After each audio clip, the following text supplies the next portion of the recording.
খারাপভাবে টাচ করার চেষ্টা করছে। ওনার বাবার এরকম অভ্যাস আছে, ওনার বাবা বিয়েও করেছে 2-3টা, সো ওদের ফ্যামিলি এরকম আমি যতটুকু জানি।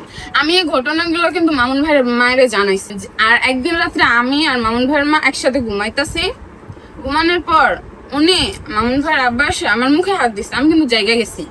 একটা ঘুমন্ত মানুষকে যদি কেউ টাচ করে মানুষটা জাগবে। আমি জায়গায় যাওয়ার পর আমি কিন্তু মা বলে ডাক দিছি, মামুন ভাইয়ের মাকে কিন্তু মা বলি, মা বলে ডাক দিছি। উনি সজাগ ছিল, তারপর কোনো উত্তর দেয় নাই। পরে আমি যখন জোরে একটা চিৎকার দিছি, মামুন ভাই বলে যখন জোরে একটা চিৎকার দিছি, তখন উনি আমাকে ছাড়ছে। পরে আরেকদিন ওনারা গেছিল যমুনাতে বাসার অ্যাডভান্স দিতে। সেদিনও উনি আমার সাথে খারাপ ব্যবহার করছে।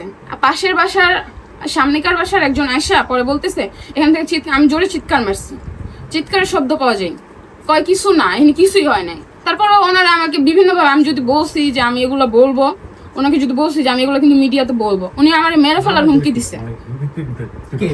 মামুন ভাইয়ের বাপে শুধু কি ব্যাগটা আছে নাকি আরো অনেক কিছু আছে? আমার জোর করার চেষ্টা করছে। মানে আপনাকে কি রেপ করার চেষ্টা করছেন? হ্যাঁ, আমি যখন বাসায় যখন একা থাকতাম বা কোনো কাজ করতাম, উনি আসেন মানে আমি পিছন দিক থেকে, আমি সামনে দিকে তাকা কাজ করতেছি, উনি আমার পিছন দিকে এসে জড়া ধরতো। আমি অনেক চেষ্টা করতাম আমার কাছ থেকে ছাড়ার, কিন্তু আমি পারতাম না। মামুন ভাইয়ের মা নিয়ে আসছে আমাকে মাজার থেকে, আমি মাজার থেকে আমার নিয়ে আসছি, আমি মাজার বসে কান্না করতেছিলাম।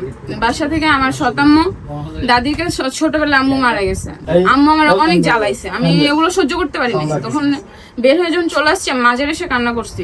কান্না করতে উনি গেছিল সেদিন মামুন ভাইয়ের লগে ঝগড়া করার যার আমি যখন কান্না করতেছি, উনি আমার দেখে ওনার নাকি মায়া লাগছে। মায়া যখন লাগছে আমার বলতেছে তোমার কি হয়েছে, তুমি এখানে কান্না করতেছো কেন? আমি ওনার সবকিছু বলছি, ঘটনা খুললা। পরে বলে আচ্ছা ঠিক আছে, তাহলে তুমি আমার বাসায় চলো, আমি তোমার বাসায় নিয়ে যাই, তুমি আমার মেয়ে হিসাবে থাকবে। আমার জিজ্ঞেস তুমি কত দূর পর্যন্ত পড়াশোনা করছো? আমি ক্লাস 9 পর্যন্ত পড়াশোনা করছি। বলছে তোমার আমি একটা ভালো স্কুলে ভর্তি করায় দেবো। আমি বলছি তাহলে আচ্ছা ঠিক আছে, আমার পড়াশোনাটাও হবে, আমার থাকার জায়গা হবে, আমি একটা ভালো পরিবার পাইতাছি। পরে আসছি, উনি আসার পর উনি তো আমার সাথে তো ভালো ব্যবহার করে দূরের কথা, আমার স্কুলে ভর্তি করে দূরের কথা, উনি আমার ঠিক মতো খাইতেও দিত না, আমার সব দিক দিয়ে কষ্ট দিত। পরে যে ওনার হাজবেন্ড আছে, মামুন ভাই যে আব্বা আছে, উনি আমার সাথে অনেক রকম খারাপ ব্যবহার করছে। এটা আমার সাথে প্রায় অনেক দিন হয়েছে এরকম ঘটনা। পরে আমি একদিন কালকে ওনার বোন আমার মাসছে, তো মামুন ভাইয়ের যে বোন আছে মানে কথা বলতে পারে না, উনি আমাকে মাসছে সামান্য একটু বিষয় নিয়ে। রুটি ঠান্ডা হয়ে গেছে, আমি রুটি আগে বানাইছি, রুটি ঠান্ডা হয়ে গেছে, এই বিষয়টা নিয়ে কেউ কাউকে মারে। পরে রাস্তায় বের হয়ে আসে, আমি ভাবিরও ফোন দিছি যে ভাবি আমার সাথে এরকম হয়েছে, আমি না বাসা থেকে চলে আসছি, আপনি আপনারা নিয়ে যান। আমি এগুলো মিডিয়ার সামনে বলতে চাই, কারণ আমার মতো সেম যদি কেউ অসহায় মেয়ে যদি ওদের বাসায় যায়, সেম কাজগুলো ওই মেয়েটার সাথে হবে। আচ্ছা, আপনি যে অভিযোগগুলো করলেন তার সত্যতা কি প্রমাণ করতে পারবেন? হ্যাঁ। কিভাবে করবেন? এটা কিভাবে করবে ভাইয়া? এটা তো ধরেন একজনের নামে একজন একটা কথা বলতেই পারে, তার তো প্রমাণ হবে কথা বলতে বলছেন যে এরকম করতেছে বা না, আমি ওনার মাকে বলছি, মোহনাকে বলছেন না আমি ওনার মাকে বলছি, মানে মামুনের মাকে বলছি। মা কি বলতো? উনি কিছুই বলতো না। একজনের বিরুদ্ধে অভিযোগ করলে তো সেটা সত্য প্রমাণ। আচ্ছা, আপনি বলবেন যে এখন কিভাবে প্রমাণ করবে ভাইয়া? আপনি আমাকে বলে দেন যে প্রমাণ করতে। আচ্ছা, একটু বললেন যে মামুনের বাবা আপনার গায়ে হাত দিয়েছে, ব্যাগটা যে আপনি ফ্যামিলি মেম্বার জানাচ্ছেন, তাদেরকে আপনি জানান নাই, বলেন? ওনার মাকে জানাইছি, তবে ওনার মা কিছু বলে নাই। আচ্ছা, মোহনা, এই ঘটনাটা ওনার সাথে যে ঘটেছে, এটা কি মামুর সাথে আপনার বিয়ের পরে ঘটেছে না বিয়ের আগে? হ্যাঁ, ও তো আমাদের বিয়ের পরেই আসছে। ওকে বিয়ের পরে আমার শাশুড়ি মাঝার থেকে নিয়ে আসছে, ও গিয়েছিল, তারপর ওখানে ওকে পেয়েছে। তাহলে আগে থেকে নিয়ে আসছে মিরপুর শাহালি। শাহালি মাদের কেন যেত তারা? বলতে পারবো না, সেদিন ঝগড়া করে গেছে। আমি যাই না, আমার শাশুড়ি মা তাবিজ টাবিজ করতেই যেত। হ্যাঁ করে। আচ্ছা, আপনার বিয়ের পরে কয়বার গিয়েছে শাহালি মাদের? আপনি আমি তো সঠিক বলতে পারবো না, বাট আমার জানা মতে 2 থেকে 3 বার গিয়েছে।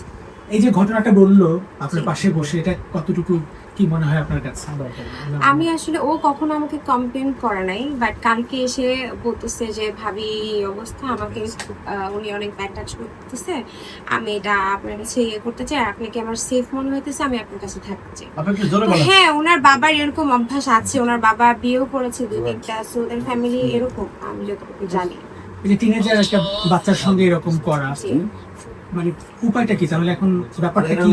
আমরা অলরেডি আমি ওকে নিয়ে গিয়ে কালকে থানায় একটা কমপ্লেন করে এসেছি, সো দেখি আমি ওর জন্য আমি কি করতে পারি, কারণ আমি আপনি তো 4 মাস ছিলেন মামুনের সাথে, আপনাকে অভিযোগ দিল না, মামুনের মাকে জানালো, এখন এসে বলতেছে যে মামুনের বাবা বেড টাচ করেছে, তাহলে আপনাকে ওই সময় কেন জানাইল না? আমি ভয় পাইছিলাম। আমি বলতে পারবো না। ও আমি ভয় পাইছিলাম, আমি সংকোচ বোধ করছিলাম। ভয় পেয়েছি। আচ্ছা মোহনা, আপনি ওনাকে যেহেতু মান্দা থেকে এনেছে, একটা আপনি মেয়ে এসে তো পরিচয় শুধু মানে ও আমার পরিচয়ে আপনি জানার চেষ্টা করেছেন কিনা? জি, ওনার বাবার সাথে আমি কন্ট্যাক্ট করার চেষ্টা করেছি। ওর সাথে কালকে আমার শাশুড়ি এতদিন ওর ফ্যামিলির সাথে কন্ট্যাক্ট করেনি, ও কালকে রাতেই আসছে আমার এখানে। সো আমি ওর ফ্যামিলির সাথে কন্ট্যাক্ট করার চেষ্টা করেছি, ওর বাবার নাম্বারে কল দিয়েছি, কন্ট্যাক্ট পিক করেনি। প্রায় মামুন কি আসে নিচে? হ্যাঁ, প্রায় আসে, এসে চিল্লাপাল্লা করে। আজকে তো আপনারা দেখলেন নিচে দাঁড়িয়েছিলেন। প্রায় আসে, গতকালকে রাতেও এসেছিল। এগুলো জাস্ট মানুষের সিম্প্যাথি গেইন করার জন্য আসে ভাই, আর কিছুই না। আপনার মুখ থেকেই শুনেন আমি যাওয়ার পরেও ও কি করেছে, বাসায় মেয়ে এসেছে কিনা, ও সব কিছু বলতে পারবে ভালো। ও এসে আমাকে বলতেছে যে ভাবি আপনি যাওয়ার পরেও বাসার মধ্যে ভাইয়া অনেক মেয়ে নিয়ে আসছে, মেয়েরা সারা রাত ছিল, ওরা বাবা মা ছিল।